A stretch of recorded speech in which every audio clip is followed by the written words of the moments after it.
Friends, today we're going to talk something which everyone has been talking and talking a lot in the COVID scenario, and it is to shun negativity, to jettison negativity, and to embrace positivity. How it all began was that we had completed 36 years in the Indian Administrative Service sometime last week, and so a lot of our batchmates, most of them retired, they kind of congregated on WhatsApp groups and so on, and we chatted with each other. So I realized that there are broadcast groups where people send messages. It looks like a message which is personal, but actually it has been broadcast to a whole number of people.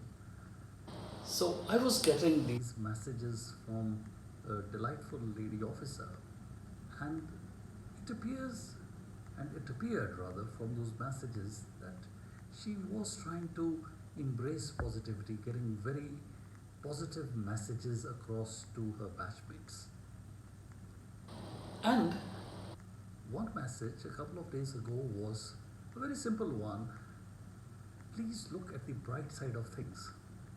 And normally I would either reply with a thumbs up or a smiley, but this time I said, well, there is no bright side of things. You have to brighten it up and brighten it up with your 1000-watt smile or something to that effect. And from that point we kind of got talking, and she said, we have to have positivity and attitude with gratitude, and I said also fortitude and so on. But where it really ended was that we both agreed that we have to actively push positive thoughts into our brain. And here came my theory, which I really want to talk to you about today, is that human brain is hardwired and programmed to be negative, to be pessimistic. And therefore, unless you actively make conscious efforts to drive out negative thoughts, positive thoughts are not going to get in. Now this, in my own humble way, I'm no expert, I am attributing it to the evolutionary instincts. After all, civilized human beings, as we know, would be about 4,000 years, 2,000 years before Christ.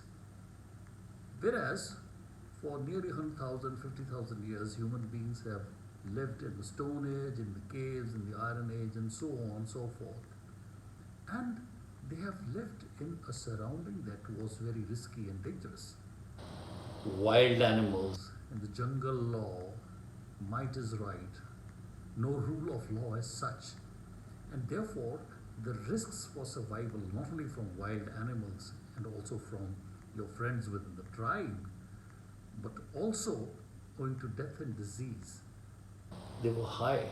And therefore, as an instinct of self-preservation, we were basically pessimistic and negative.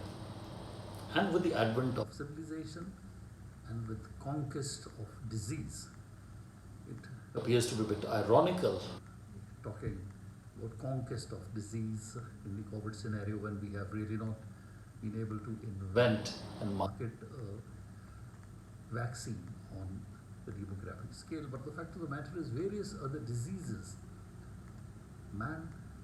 mankind has conquered. So therefore, in spite of our living conditions being far more secure than they were 10,000 years, 20,000 years ago, the evolutionary instincts to survive inculcate actively as a default that we need to be negative and pessimistic. And that is where you have to start your morning, by pumping in positive thoughts, to have an attitude of gratitude.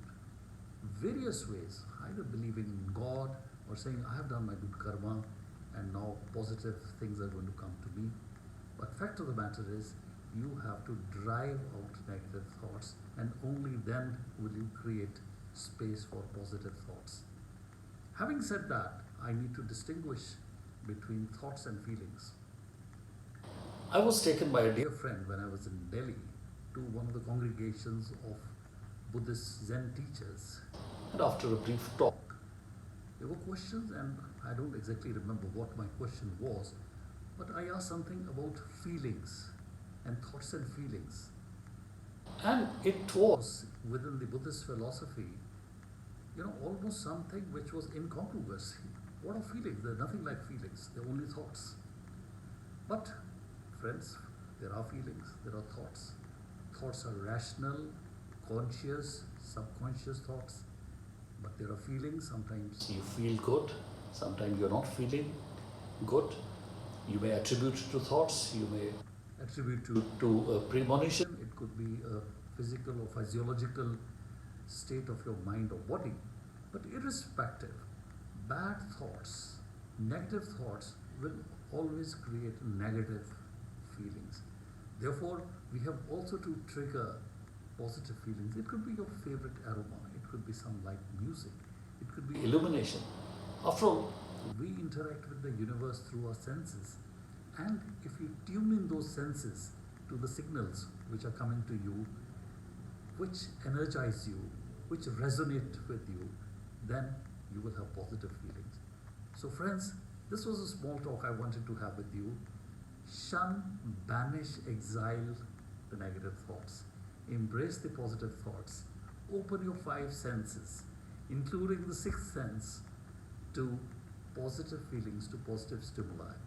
And therefore, you can have not only a pursuit of happiness, but happiness as a steady state and a default state of mind. See you soon again. Have a great day.